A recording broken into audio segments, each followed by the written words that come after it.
こんにちは、パンズです。えっと、今回は、Galaxy Tab S9FE で、クリップスタジオを使ってみようという、ことなんですけども、ちょっと画面でね、S9FE の画面で、やるのも結構ね、画面小さいから、なんだろうな、俯瞰で撮ってもうまくいかないかなと思って、結局ね、自分もちょっと、見ながらやるような感じになっちゃうんですよ、クリスさんのページを。だから、だったらクリスさんのページそのままこう、見ながらね、みんなと共有しようかなっていう、今回、そういう企画でございます。だからね、途中でね、この動画見てる途中でもうクリスさんのページに行っちゃって全然問題ないんで、大丈夫なので、それで、皆さんそうやって見てください。で、まずどうやったかというと、クリスタってこう入れると、こう出てくるんですよ。で、そこをこう、これをクリックすると、こ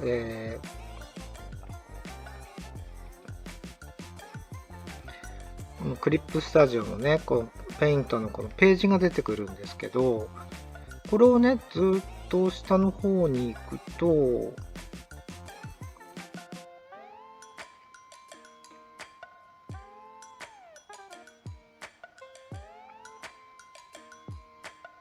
これですね。クリップスタジオチップス公式使い方講座っていうのがあるんですね。これをクリックします。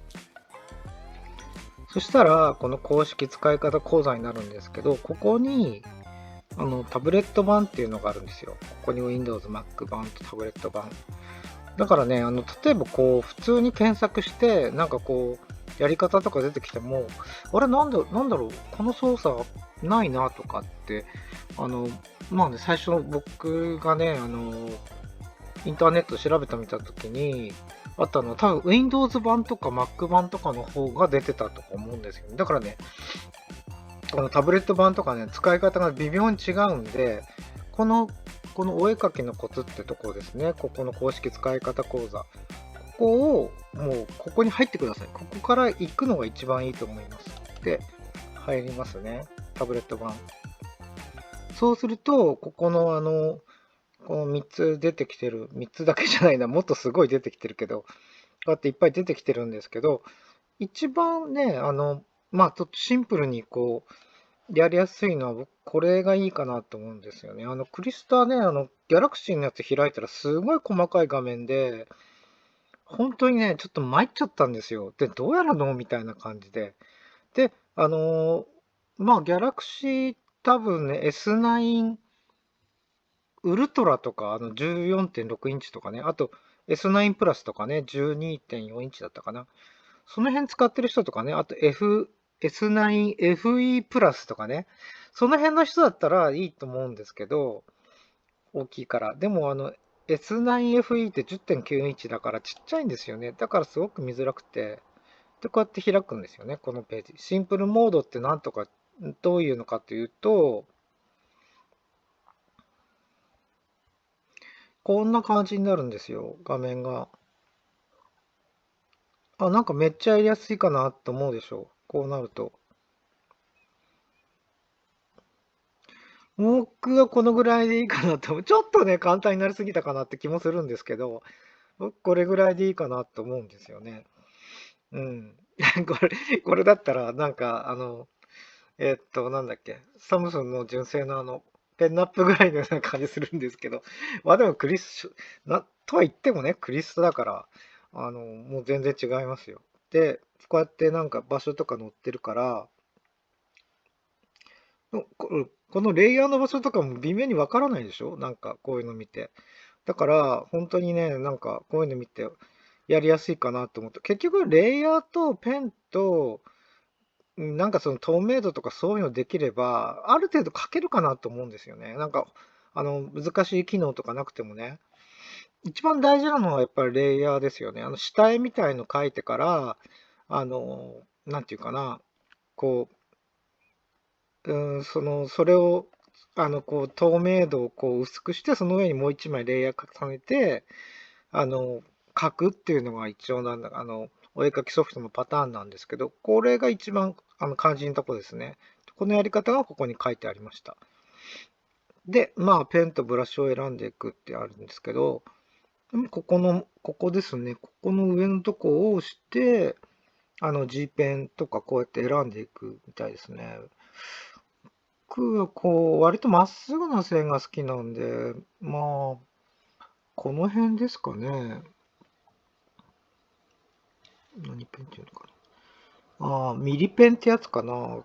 とか、サインペンとかで僕の場合書くかもしれないですね。割と。はい。取り消し、消しゴムで修正。取り消しは2本指でタップって書いてますね。で、やり直しが3本指だから、2、2、3、2、3で、ちょっと指で練習していけばいいんじゃないですかね、指で。2本取り消し、3本やり直し、みたいな感じで。うん。僕的にはやり直しの方が好きかな、取り消し。でも同じか。結局は同じですよね。2本、だから2本も3本も同じかな。うん。で、書いた線の一部だけを消したいときは、消しゴムツールで消します。ツールバー。これですね、消しゴム。これは大体みんなわかるんじゃないかな、消しゴムツールは。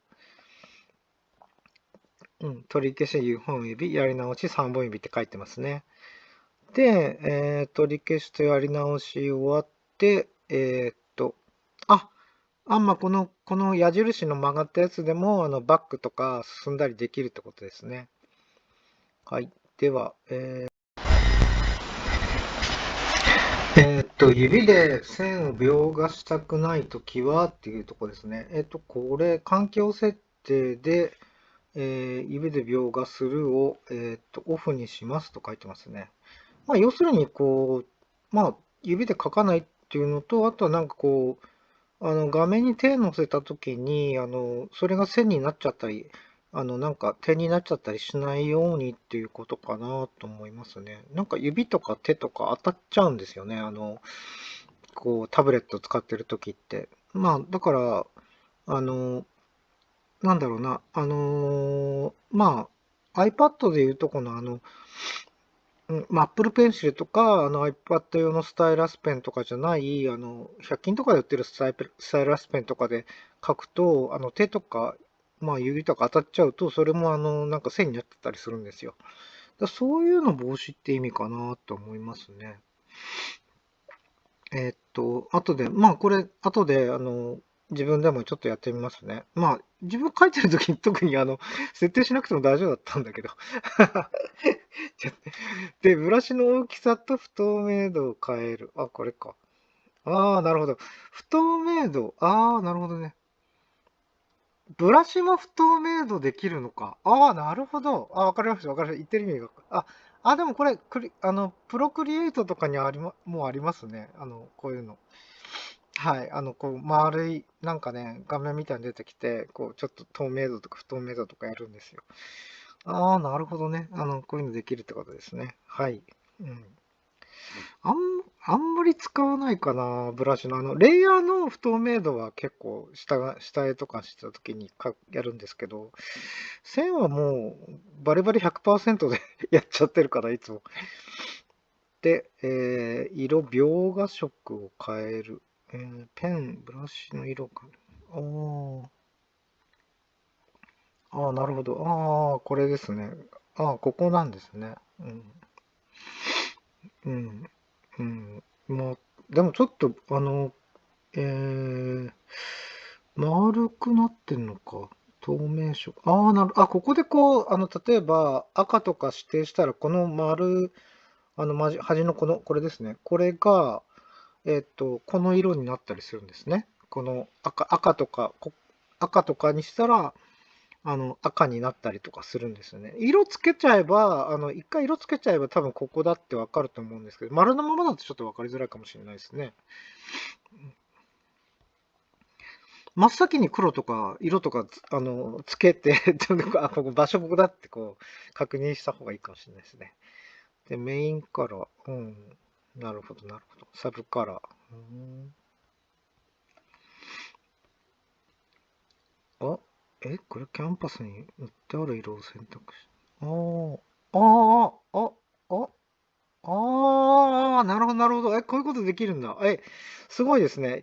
一回自分で使った色、例えばこの服の、ここの、まあ、この指のマークが出てるところ、ここの部分をやると、この色もう一回できるってことで、すごいですね、これ。すごいな。こういうことできるんだ、イラストアプリって。プロクリエイトもできたかな。できないと思うな。できたのかな、プロクリエイトとかでも。やったことないけど。うん、いつもだから、例えば、女の子の髪の色とか、いつもね、プロクリエイトだと、パレットでね、まあ、ね、なんていうかな、まあ、同じキャラクター使ってるときは、まあ、いいね日本語の、ちょっと今画面出せるかな、ちょっと待って。大丈夫ですね。いいね日本語の、この、まあ、リーちゃんと、バンちゃんなんですけど、リーちゃんとバンちゃん、もう髪の色ね、もう、パレットでもう決めちゃってる。まあ、あの、バンちゃんはもう黒だから大丈夫なんですけど、リーちゃんこの色ね、もう統一しちゃってる、ずっと。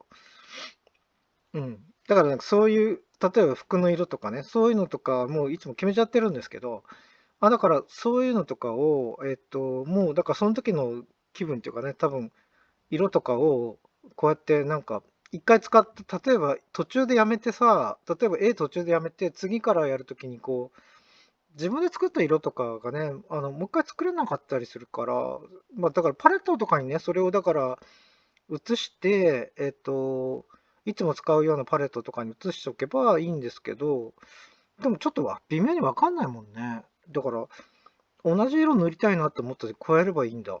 すごいですね。ロングタップスポイトに切り替えたくなる場合は、環境セット。ロングタップスポイトってなんだ？ロングタップスポイト。おー。一本指ロングタップスポイトツール。ごめん、これわかんない。ロングタップスポイトって。すいません。わかるようにしときます。ロングタップ、スポイトはわかるんですけど、ロングタップスポイトってなんだ？どういう意味なんだろう？すいません。ちょっと勉強してきます。ですね。レイヤーは多分、皆さんわかると思うんですけど、わかんない人もいるかな。わかんない人もいるか。俺もそうですね。俺もって言っちゃった。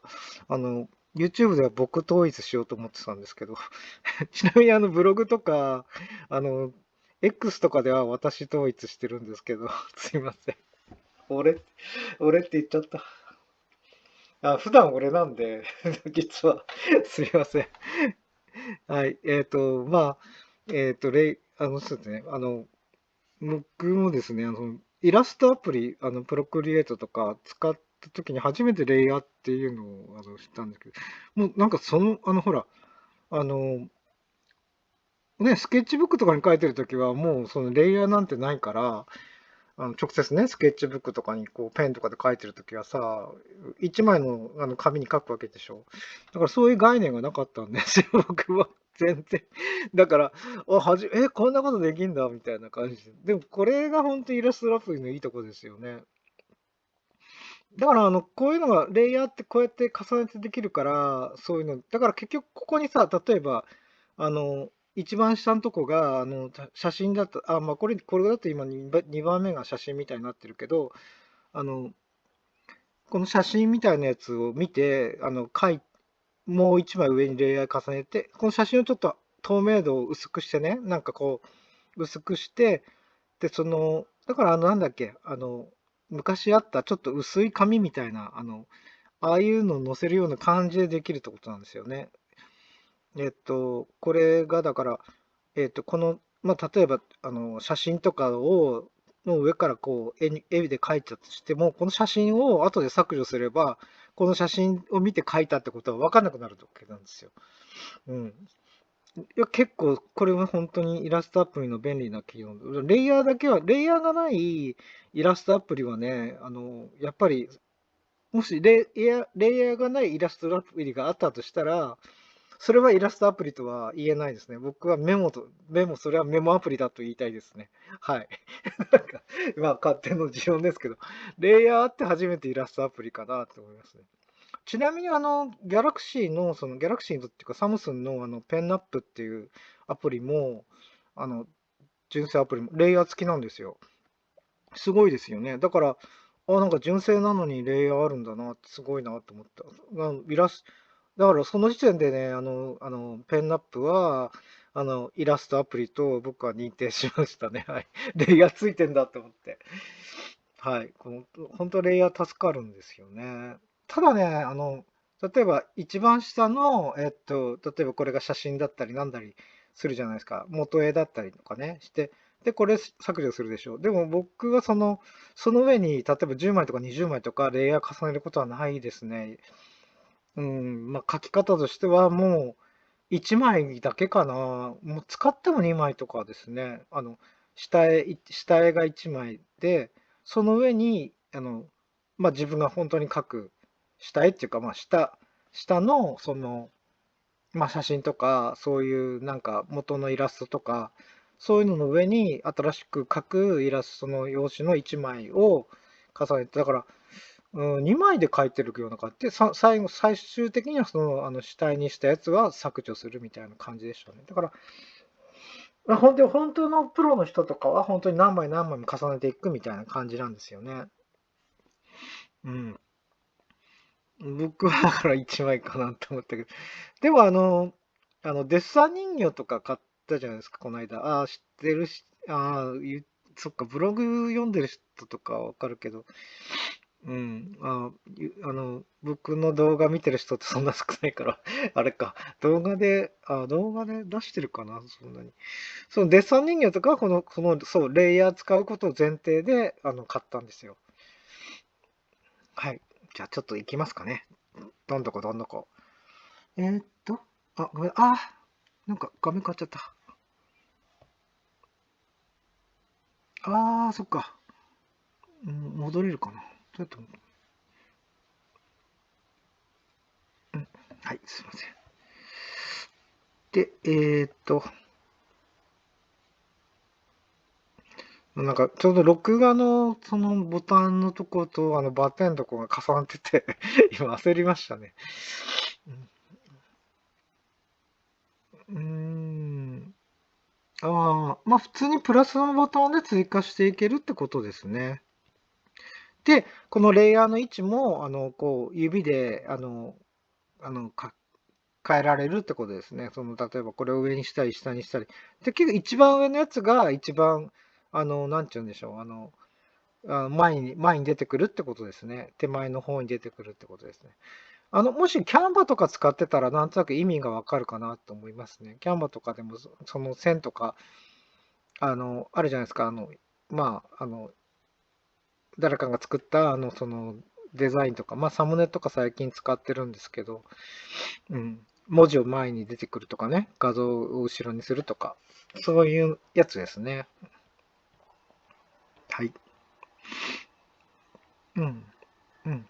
これで大丈夫ですね。画勢、そう、こうやって写真とかも、取り込めるってことですね、レイヤーに。これプラスボタンで、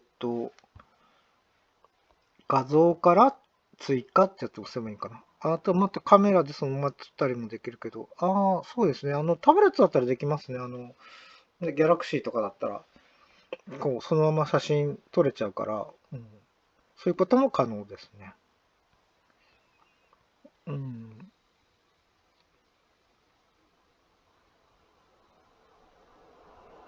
うーん。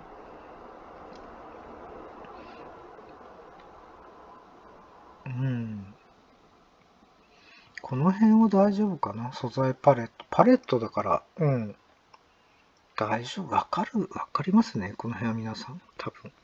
わかんなかったら、このページ見てください。なんといい加減な。なんか、うん。だってここ、クリスタのこのページは多分なくなることないと思うから、絶対、書き直したりね、アップデートすることはあったとしても、絶対なくならないから、クリスタがある限りね。うん。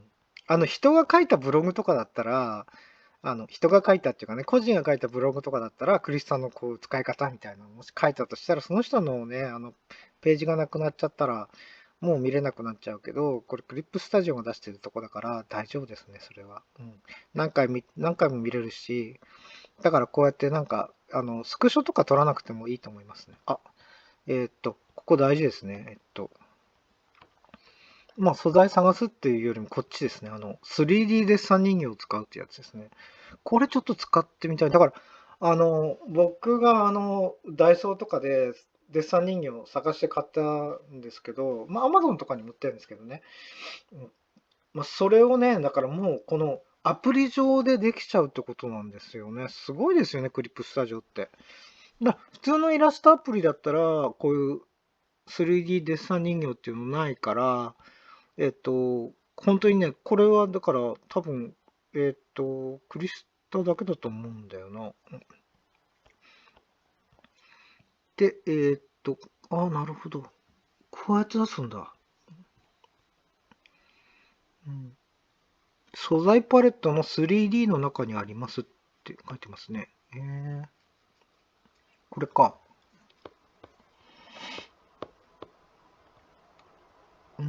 ポーズとかも、変えられる。まあ、当たり前だよね。ポーズ変えられなかったら意味ないもんね。えーっと、なんかカメラを撮るって感じなんですね。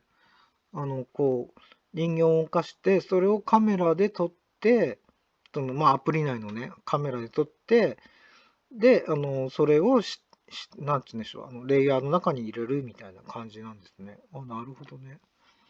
でもちょっとこれ、ポーズ難しそうですね、ポーズつけるの。なんかこう、やっぱりこう、手で動かした方が楽ですよね。うん。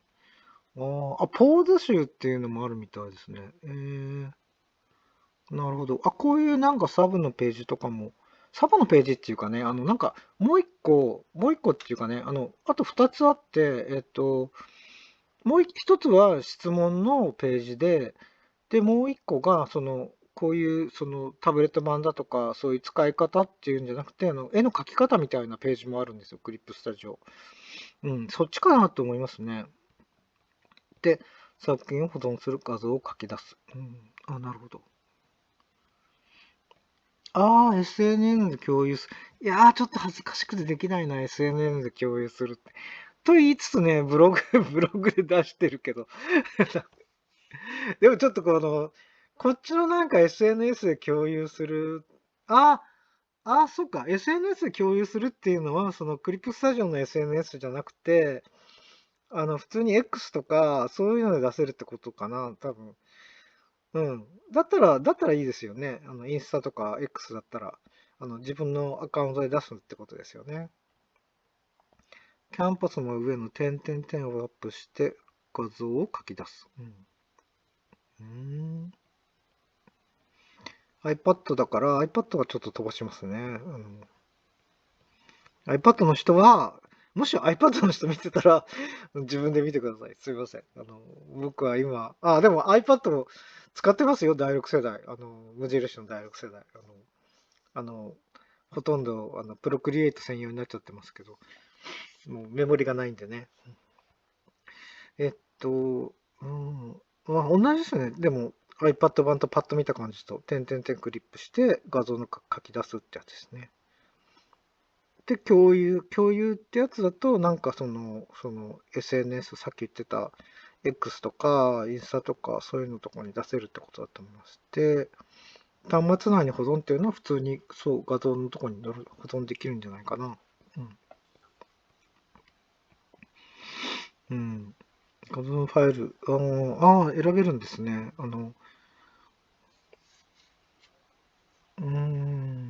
どれ、いえっとね、例えばなんか、ホームページとか、ホームページっていうかね、ブログとかにあげるんだったら JPEG ですね。軽いっていうかね、うん、いいんですけど、そうですね。ちゃんと残したいんだったら、別のがいいかな。タジオモードね。スタジオモードに切り替え。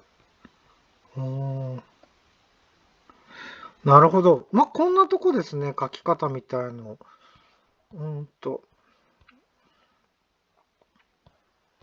とりあえずここに、この今のところでもう基本的な使い方みたいのは分かったかなと思ったんで、これでちょっと皆さん使ってみてください。で、Galaxy Store から行けば、Galaxy Store、どっちなんだろう、サムスンストアなのかなGalaxy Note 10プラスの、ストアのマークのところにはGalaxy Store なんですけど、今なんかサムスンストアになってるから、サムスンのストアに行けば、あの、半年間無料で使えるんで、ぜひ、この、ちょっと戻りますかね。クリップスタジオ、こうやってね、ページで、クリップスタジオのページでね、こうやってやりやすいやり方とか載ってるから、使わないのもったいないと思うんですよね。半年間使えるんだから、もう使っといた方がいいと思います。ただ、そうですね、使ってみて、で、その練習して、で、ある程度使えたら、その後ね、だから、いや、こんな難しいアプリじゃなくてもいいやとか、えっと、でもやっぱりこれとね、クリップスタジオ使って、やっぱりレイヤーの機能欲しいなとか、やっぱりこのぐらいのペンのあれが欲しいなとか、いろいろあったら、とりあえずね、半年後にね、ペンナップでいいかなとかって、サムスン純正のね、無料だから、無料でずっと使えるから、それでいいかなと思ったら、ペンナップ使って、やっぱりね、クリスタ使いたいなと思ったら、サブスクで、毎月払っていくみたいな感じですね。なんかサブスクも2つあって、プロ版と、なんだっけ、もう1個。すいません。思い出せなくなっちゃった。思い出せなくなっちゃった。EX かな？ EX だったかな？プロと EX かなんかあって、すいません。もう一個の方間違ってた。EX の方が高いですね。EX の方が、漫画とか描くのには EX みたいな感じでしたね。で、イラストを描くんだったらプロでいいみたいな。そんな内容だったような気がしました。すいません。僕もね、ちゃんと使ってないんであの、この間ちょっと触ってみて。で、今ね、本当はね、今回ね、あの、このページを見つけて、それで、じゃあ、あの、なんだろうな、YouTube の俯瞰動画みたいにして、一緒にね、絵描いていく、見ながら、このマニュアルみたいの見ながら、一緒に絵描いてみようかなって思ったんですけど、さすがにちょっとこの画面を、横に、またね、Galaxy Tab の画面で、クリップスタジオ見せるのは結構きついかな。見てる方が全然ちっちゃくてわかんないかなと思って。で、今回ちょっと自分で書く前にね、自分で書くっていうか、一回開いたり、何回か開いて、みたいなことをやっちゃって、なんだろうみたいなのはやってたんですって。で、シンブルモードのとこだけはね、一応読んで、で、シンブルモードにはしてあったんですけど、それでやろうかなと思ったんですけど、いや、さすがにそれもね、と思って、なんかちょっとやっぱりこのシンプルモードの画面を見せながら、ちょっとみんなでね、ちょっとみんなでっていうか、今、ライブでもなんでもないんだけど、それでちょっと、こうやってこういうの見れば、一応簡単に使えるよっていうのを一応伝えたかったんですね。はい。はい。この動画いいのかな？クリップスタジオのページ勝手にこう上げちゃったけど、これ案件でも何でもないんで、はい。絶対違いますので、はい。そんな、僕の動画にそんなにね、なんか案件振ってきたりなんか絶対しないから。うん。まあね、ちょっと、ブログの方はね、いろいろこう、どうですかとかっていうのはあるんですけど、全然 YouTube だってさ、もう12月にやっと復帰したぐらいですからね、はい、ないんですけど。えっと、まあ、こういう風にね、まあ大丈夫かな ?YouTube とかに上げちゃっても大丈夫ですよね。クリップスタジオも、そうね、なんて言うんでしょうね。アピールになるからね、なんか、まあダメだって言ったら削除しますね。はい。うん。そうですね。ダメだとは言われないと思うけどな。っていうことで、皆さんもギャラクシー使ってる人、ちなみにね、スマホでもできるみたいですよ。ここにあるから。スマホ版。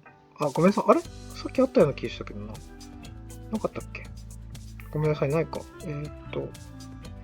すいません。スマホ版なんて嘘ついちゃった。あ、ないか。あ、ないのか。あ、違うわ。これもう一個前だ。もう一個前。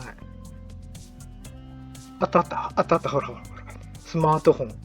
スマートフォンでもできるみたいですね。はい。